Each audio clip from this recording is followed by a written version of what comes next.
अखिल विश्व गायत्री परिवार शांति कुंज हरिद्वार के निर्देशानुसार 51 कुंडीय गायत्री महायज्ञ में जिला समन्वयक कंवरपाल जांगीड़, जिला कोटपुतली बहरोड़ के मार्गदर्शन में यज्ञ कार्यक्रम तीसरे दिन भी जारी रहा, जिसमें यज्ञाचार्य श्री सुनील कुमार शर्मा के द्वारा विश्व शांति एवं पर्यावरण शुद्ध, सबके स्वास्थ्य एवं दीर्घायु के लिए 24,000 गायत्री महामंत्र की आहुति दिलाई गई।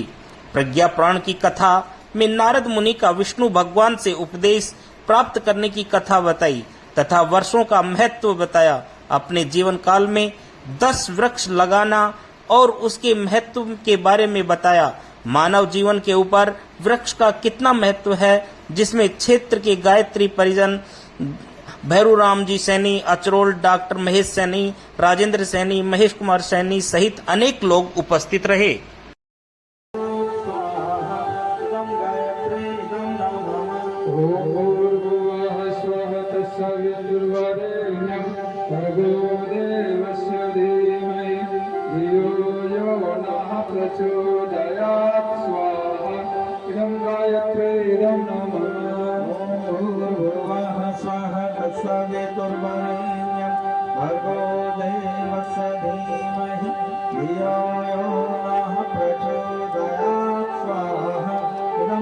होता है, पछताता है, बहुत परेशान होता है। तो आज दुनिया वाले अपने माता पिता से बिछुड़ गए। हमारे माता पिता कौन है? हमारे अंदर देवत्व जागृत करने वाले माता पिता कौन है? ये यज्ञ पिता है और गायत्री माता है। इसी से सृष्टि की उत्पत्ति होती है। तो इस गायत्री और यज्ञ को जानना समझना बहुत आवश्यक है।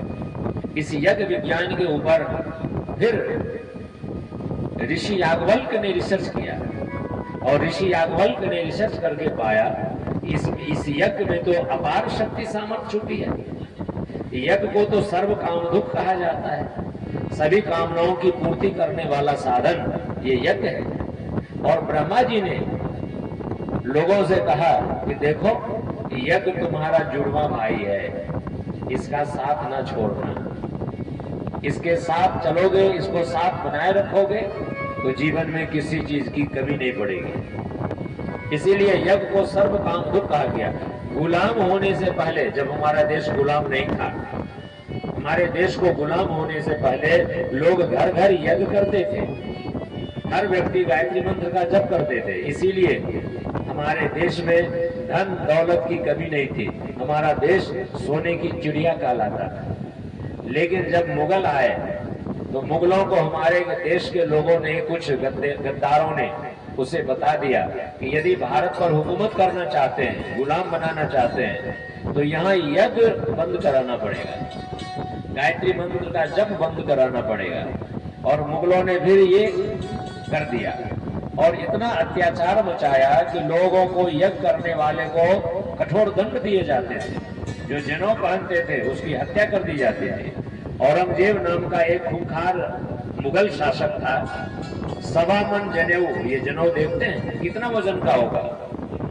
इसका वजन कुछ भी नहीं होगा, मुश्किल से 1-2 ग्राम होगा, 5 ग्राम होगा। 1.25 मन जनेऊ वो रोज आग लगवाता था, जबरदस्ती मुसलमान बनाता, नहीं बना गर्दन काट दिया जाता, जनेऊ उतरवा लिया जाता। और यहाँ के ज्यादातर राजपूतों को, यादवों को जबरदस्ती उन्होंने मुसलमान बनाया।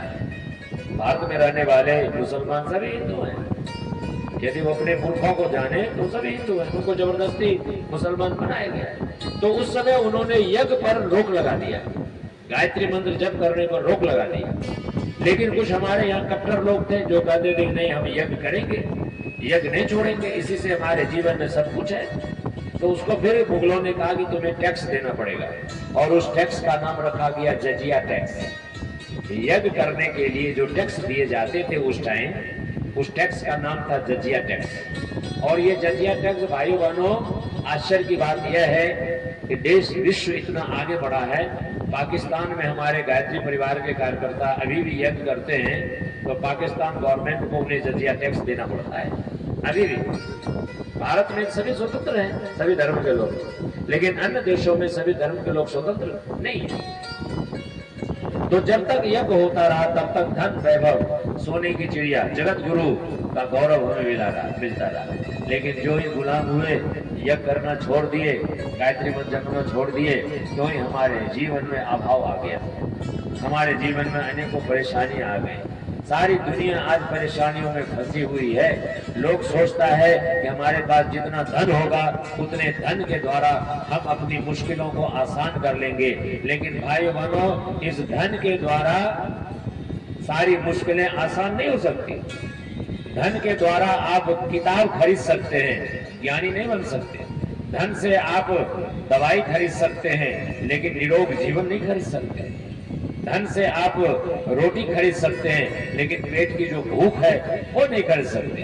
धन से आप आलीशान घर मकान बना सकते हैं, एयर कंडीशन कमरा बना सकते हैं, लेकिन नींद नहीं खरीद सकते। नींद तो अपने समय से आएगी। तो धन से सब कुछ नहीं होता।